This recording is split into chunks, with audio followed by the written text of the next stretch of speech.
everyone, welcome back to English 229. This is for our class for Monday, October 3rd. And if you can see in the notes below, our first point is about journals. I should have returned your Frankenstein journal to you if you submitted it in to me. So if you did not receive it, please let me know. So I indicated I'm evaluating it on an informal scale. So a plus is excellent, a check plus is very good, a check is satisfactory. Happy to say that all of the grades ended up in that area. There also is a check minus for less than satisfactory and a minus for unsatisfactory. And I wasn't evaluating for grammar or mechanics, just basically for content.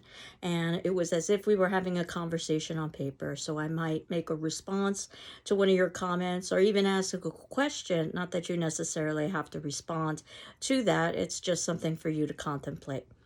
And we'll be doing this throughout the course of the semester for all of the major Gothic authors that we'll be reading. And our next Gothic author is Edgar Allan Poe, as you know. And H.P. Lovecraft thought very highly of Poe, saying that Poe was a vivid and detached chronicler of strangeness and gloom of the human mind. And that in his creation of short stories, he was able to maintain a single mood or impression. So as you read Poe's short stories, think about whether or not you agree or disagree with Lovecraft's assessment of Poe. And Poe is quite famous for a number of genres. It's the detective story. I think I might have indicated this in previous classes, that he's been credited with creating the modern detective story. Certainly his examination of abnormal states and abnormal psychology, and for our purposes, the possibility of supernatural horror. And at least according to Lovecraft again, Poe is the creator of the modern horror story, of course, up until that point, Lovecraft's lifetime, in its final and perfected state. Now, Poe's biography is quite interesting. He struggled with drug issues and with alcohol issues, and I think we can see that in some of the references that he makes in his text. He did indeed marry his 13-year-old cousin, and he also feared being buried alive, and that's something that I think we can see evidenced in many of his short stories and also in some of his poetry. And he oftentimes examines the fear of the unknown, which is something that Lovecraft have talked about as some of our major fears circle around the idea of the unknown, and Stephen King talking about how that specifically relates to death. So I selected 4 short stories: The Fall of the House of Usher, The Mask of Red Death, The Telltale Heart, and The Black Cat. And you can see in the notes below in section 4, I've indicated links for those short stories in the event that you don't have access to a hard copy text. Though keep in mind that I am keeping on reserve the text for this particular course. So that's another place that you can access the text. And I wanted to talk a little bit about the Poe Journal, because today what I wanted to do was to talk about writing papers. So at least according to our syllabus, we're supposed to be having a journal due this upcoming Wednesday, which would be the 5th at 11:59 p.m. And that would be on Edgar Allan Poe. And you can make the decision, because we're working with short stories this time around rather than a novel, to either talk about all 4 of the short stories that I had assigned from Edgar Allan Poe, or perhaps you might want to focus on just a couple of them, or even one in depth. It's pretty much up to you. However, since I am going to be talking about writing papers in this class and Edgar Allan Poe next class, you might want to have an extension for that journal in the event that you wanted to utilize some of what it is that we are going to be examining in class. So if that's the case, normally what I would do is just have you hand in your journal in the following class. But do note that Indigenous Peoples Day is coming up as well. So ideally, you would hand in your journal before Indigenous Peoples Day, which is Monday on the 10th.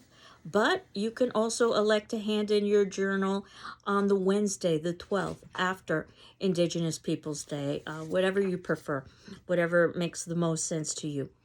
So in terms of writing papers, you'll see that I have included in our syllabus and other documents folder a handout about how to write papers. I'm hopeful that this is a review from what you've done in other English classes. This handout, by the way, is something that was given to me when I was an undergraduate student. It's still one of the best that I found around in terms of reviewing how to write a paper. So I wanted to talk just a little bit about that, as well as a couple of links that you might want to access in terms of writing papers as well. And as you know, I had given out some suggested paper topics, and they're merely that, suggestions. And they're fairly broad so that you would need to work on your thesis. And your first paper isn't going to be due for a while in class, but I wanted to begin talking about the paper in the hope that you could begin constructing something sooner rather than later. But according to our syllabus, the first paper won't be due until the beginning of November. In terms of the handout about writing papers, it's entitled The Critical Paper, which is what we will be writing in this class. In other words, it's your own analysis. You aren't doing any outside research, which is actually a more difficult exercise because not only do you have to gather the research from other individuals about what they've said about a particular text, but you have to add your original commentary. That said, if it turns out that you have your heart set on a research paper, I'm not against it. Just come talk with me and we can negotiate that. But the idea behind this class is that by the ending of the semester, you also have some facility with being able to read and interpret the text yourself. You're not just putting together the arguments from a teacher or from a scholar, which is why I've assigned the critical paper. Though I'm assuming that you are going to be using elements in your critical paper from your journals and also class discussion. Now, the handout divides up the stages of writing a paper into planning, writing, and editing. And I can tell you most students skip the planning, they go straight to the writing, and then they run out of time and they don't have time for the editing, which is another reason why I encourage you to start earlier rather than later with the planning stage right now. So that when you get to the writing stage, you're not trying to do everything at once. And ideally, there's enough time left over at the end so that you can go through and edit it. And you can see in this handout that it talks a little bit about the importance of analyzing, not summarizing. So you assume the reader is familiar with the text. And basically, what you are doing is interpreting. So avoid the temptation to retell the story. Another way of saying this is confine your comments on plot to subordinate clauses and emphasize in the main clause the significance of that action. In other words, the bulk of your sentences should be about analysis, not summary. You need to have that strong and specific thesis and argument that implies interpretive conclusions about a work, and it should be stated someplace in the first paragraph. However, you may not know what your thesis is until you've actually undergone the process of writing the paper, because writing the paper can help you determine the thesis. So that's perfectly fine. Once you've written your paper, what many times an author will do is reread what they've written, summarize it in a sentence or two. That becomes the thesis, and they plug that into the introduction. So you don't necessarily have to write chronologically. Your thesis should be comprehensive enough to be important, but not so general and bland as to be meaningless. So, for example, saying something like, in Hamlet, Shakespeare explores the complexities of experience really says nothing at all, because every author explores the complexities of experiences. Also, something like, Shakespeare employs much imagery in Hamlet. My first response is, yeah, so what? Most authors employ imagery. The question is, what imagery is employed and to what effect? You should have a series of body paragraphs that give your evidence and details. And those paragraphs should each begin with the topic sentence. That's a sentence that more often than not summarizes what that paragraph is about. Not every paragraph needs to do this, but if the bulk of your paragraphs do this, you'll end up with a stronger piece of writing. So the topic sentence should be founded upon an idea, not an event, because again, you are analyzing rather than summarizing. And the topic sentences can make up the skeleton of your paper. So you should be able to read just the topic sentences.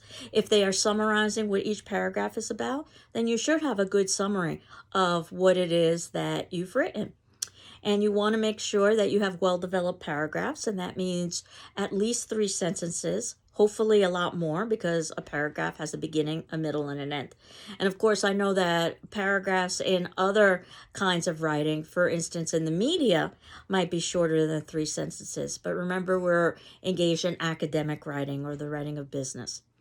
And basically, your job is, whenever you're making a point, is to support each point in your argument with analysis, reference from the text, and some direct quotation where appropriate. So basically, my job is to take the opposite position of whatever it is you're saying, and then you need to supply evidence from the text so that your position is possible. Not even probable, just possible. And you do want to use some paraphrase, which is putting language in your own words from the story, and also some quotation, which is using direct language word for word from the text itself. Generally, you don't want to end a paragraph with a quotation because you usually want to comment on that quote. And again, you want to think about balance. I've seen papers that go to 2 extremes. The paper that has no quotation, you need to have quotation to support your arguments. Or the paper that is just using quotation as filler to give length. And I had indicated that I'm thinking the paper would be someplace in the area of 4 to 5 pages, double-spaced, 1-inch margins. But as long or as short as it needs to be in order to defend your thesis suitably. So it's less about length and more about content. And find an interesting way to conclude, because the conclusion is a place where usually people are tired and they've run out of time. So you don't want to just alter a few words from the introduction. And perhaps you can save an impressive observation for the end, or perhaps relate to another work by the same author. Something that almost always works is that you can relate your text to contemporary times.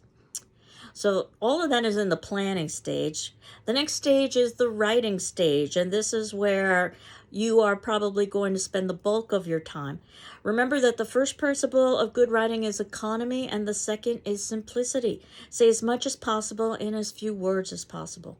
I once had a very wise professor in college say that a paper is never done. You just have to hand it in at some point. I think that's quite true, that you can continue to work on revising and editing, but the reality is that you have a deadline, so you do the best you can with the time constraints that you have. And what you do want to do is to be clear and concise in your writing. Good writing depends on the use of strong verbs and nouns. Adjectives and adverbs, be careful. You don't want to use them just as filler. Those are the descriptive words. Use the active voice so that it's very clear that the subject of the sentence is engaged in an action rather than the action occurring to the subject of the sentence. And the subject is who or what is performing the action. So you take a simple sentence like, Lillian graded the journals, as opposed to the journals were graded by Lillian. They both express the same sentiment, but one is better written than another. Not only is Lillian graded the journals active because the subject of the sentence, Lillian, is clearly involved in the grading. So Lillian graded, as opposed to the grading was done by Lillian, or the journals were graded by Lillian. But also, if you just think about the rule of conciseness, if you can say something in fewer words and not sacrifice meaning, 9 out of 10 times you should. And Lillian graded the journals is just 4 words, as opposed to the journals were graded by Lillian, which is 6 words. So you should be able to go through each sentence and ask yourself, can I restate this sentence in fewer words without sacrificing meaning? And if you can, 9 out of 10 times you should. I know this can seem somewhat disheartening because now you're losing length in a paper, but keep in mind that length should come from content, not from unnecessary language. Vary your sentences. So you should have a mix of long and short sentences, and you should also vary your sentence beginnings. You shouldn't have multiple sentences in a row all beginning with the same word. And remember again that a paragraph is a developed idea, so no 1 or 2 sentence paragraphs, with some random notes. To avoid cliches and trite expressions, these are overused words or expressions. And if you think about cliches and trite expressions, and also you should avoid slang, all of those can be misinterpreted. It's unlikely, but it is possible. And think about how a second language student struggles with just learning the terminology of the words in their second language, let alone the slang. I always use this example to illustrate why English teachers say you should avoid trite expressions, expressions that no longer have any kind of original meaning because they've been stated so many times. Dead as a doornail, which actually Shakespeare created, believe it or not. It was original when he wrote it, but it no longer is. Or, it's something like it's raining cats and dogs. What do cats and dogs have to do with rain? But instead, you could say that it's raining heavily, and you can put it in your own language. But the story that I use is about a piece of slang. And unfortunately, it is a real story that occurred, good 20, 30 years ago, about a second language student who was going to a party, and he ended up going to the wrong residence, a residence that had been burglarized previously. So the owner was, shall we say, skittish. At any rate, the student goes up to the door, knocks on the door, and the owner opens the door, and the student asks, is this where the party's happening? And the owner responded with a piece of slang that I suspect most, if not all of us, are familiar with. The owner stated, freeze, which basically means to stop. Though technically what freeze means is how a liquid becomes a solid.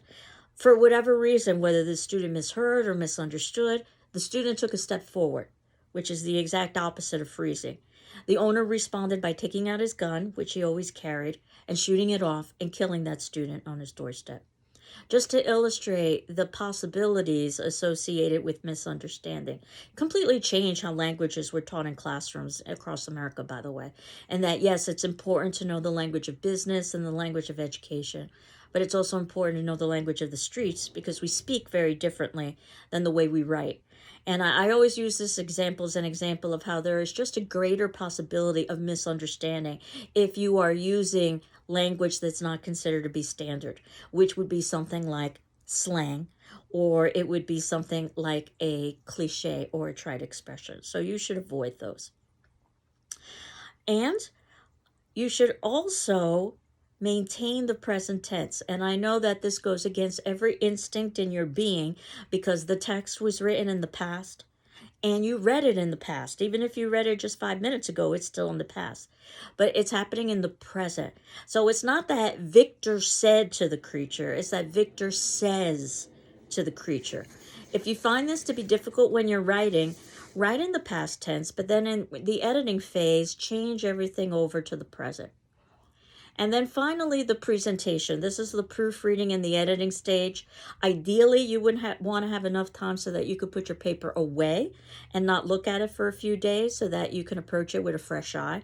But even if you just need to put your paper away for a few hours, keep in mind that the title of your paper should be original and should reflect your thesis. So that means you do need to have a title. So you don't want to call your paper Hamlet, for instance, if you're studying Hamlet, because that title's already been taken. And that was by Shakespeare. You could say something like The Ghost in Hamlet, and then you are incorporating part of the text. The author and the work of the text that you are examining should be indicated someplace in the first paragraph, along with your thesis. Usually we either underline or italicize the names of plays and novels because they stand independently on their own. And we put the titles of short stories and poems in quotation marks. Your own title does not need to be underlined, italicized, or put in quotation marks because it has not yet been published. And the paper is due on the date of sign at the beginning of class. Again, if you need an extension, please let me know. Don't be absent that day. Don't be late.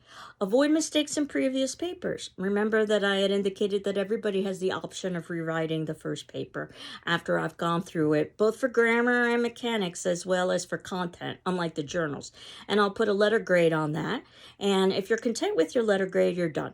But if you wanted to earn a higher letter grade, you could take my comments into account and then do a revision.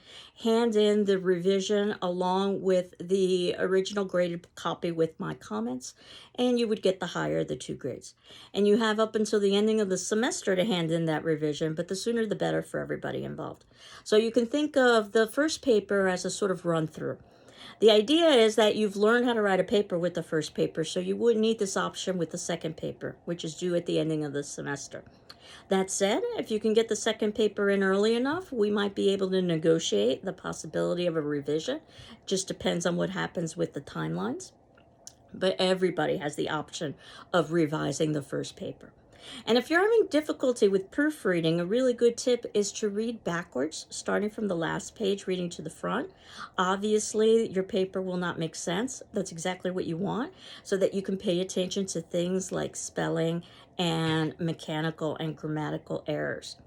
So, you can see in the notes below under writing papers is that I've basically just put some general information about papers. Keep in mind that a sentence expresses a complete thought, so it needs to be able to stand independently on its own. And all punctuation does is that it clarifies meaning. So think about the difference between saying sit down with a period, or sit down with a question mark, or sit down with an exclamation point. And commas, which are oftentimes challenging, are merely pauses, places in conversation where you would pause to emphasize a point or perhaps naturally to take a breath. So again, there are rules for using grammar, and one of the websites that I encourage you to look at, if you haven't had a chance to do so yet, is called Purdue Owl, and you can see that in our notes below in section 5, where basically Purdue University has put together a site that goes through the entire process of writing a paper, but they've made that site accessible to the public, not just to Purdue students. It's a wonderful resource for finding information about how to write a paper, though I suspect you probably have handbooks as well from your previous English classes. And please don't forget the GCC Library, and you'll see that I've put the website for Purdue Owl as well as the GCC Library at the ending of that 5th section on writing papers. The library is quite well aware that you will be writing papers in class, so that ultimately what the library has done is it's put together some links about, well, how to write papers, and more importantly, how to document. And I know that oftentimes is something that's quite challenging to students, documentation. Perhaps because there are different criteria for documentation based on discipline. So if you are documenting or quoting from the sciences, you would do so differently than if you were doing it from the humanities. If you're doing the sciences, you would be using a system called APA, the American Psychological Association. If you're quoting for the humanities, that includes English classes, then you are using the MLA, Modern Language Association. I'm hopeful this sounds familiar to you, MLA. And it's basically a system of using parentheses after a quote to indicate the page number. And it doesn't matter whether your sentence is done or not. It's just immediately following the quote, you place a parentheses, and within those parentheses, you put the least amount of information necessary for the reader to understand where that quote came from. And at the very least, that would probably be page number. But if you are not clear about what text you are citing, you might need to put the author's last name as well as the page number in the parentheses.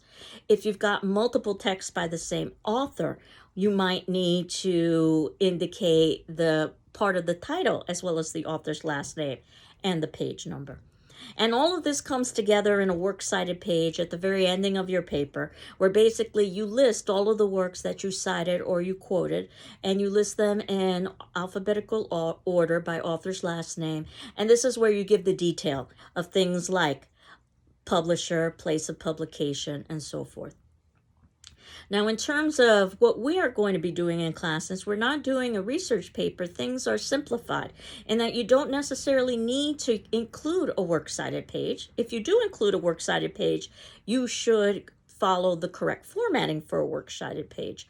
And again, you can find this on Purdue Owl, and you can also ask me as well, and you can find this on the GCC Library site. Again, I'm hopeful that this is something that you've done in previous classes. But if you are just quoting from the text itself and only that text, it would be fine just to use parenthetical documentation, which means just using parentheses at the ending of the quote. So that said, in terms of quotation, when we have long quotes, something that's 3 or more lines, we tend to do something called block quotation, which means we block it off. We center off the text so that it clearly appears like it's a block, so that we can easily see what is quoted and what's not quoted. If we leave out part of a quote, we use an ellipse, which is basically 3 periods, the ellipsis, I should say. And if you've ever seen 3 periods inside of a quote, that means that you're leaving out a part of a quote. Not the beginning or the ending, because you get to decide when to begin or end, but something in the middle. And you're leaving out something that's just not important. You're not leaving out something that would change the meaning. That would be unethical.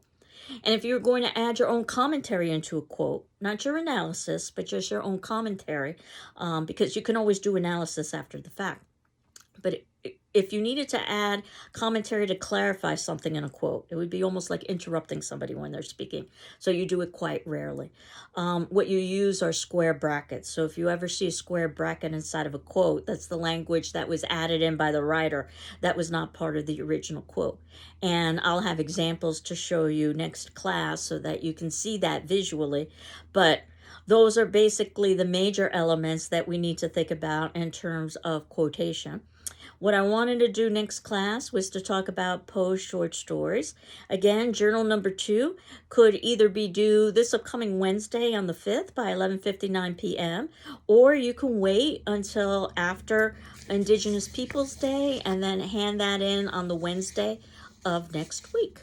So I will leave you with reading Edgar Allan Poe and also reminding you that after Poe, we are going to be reading Dr. Jekyll and Mr Hyde, which is a novella.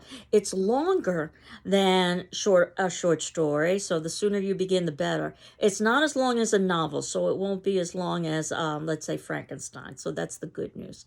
Our longest text will be Dracula, which will get us right to Halloween, which I think is a very appropriate text to read for Halloween.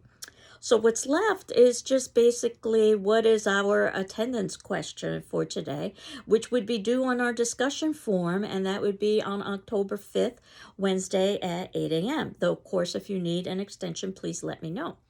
And the attendance question is, which Poe short story out of the 4 that I assigned did you like the best and why? Either The Fall of the House of Usher, The Mask of Red Death, The Telltale Heart, or The Black Cat. Again, there's no real right or wrong answer to this question. I'm more interested in what your reasoning is. And as I've always indicated, you don't need to necessarily respond to your peers, but you are required to read your peers' responses, as well as my responses to you and your peers. That'll give you an idea of what we would have talked about in class. So I'm curious to see which of the 4 short stories was your favorite and why. The Fall of the House of Usher, The Mask of Red Death, The Telltale Heart, The Black Cat. Next class, we'll briefly review quotation and we'll talk about Edgar Allan Poe. Take care. Bye-bye.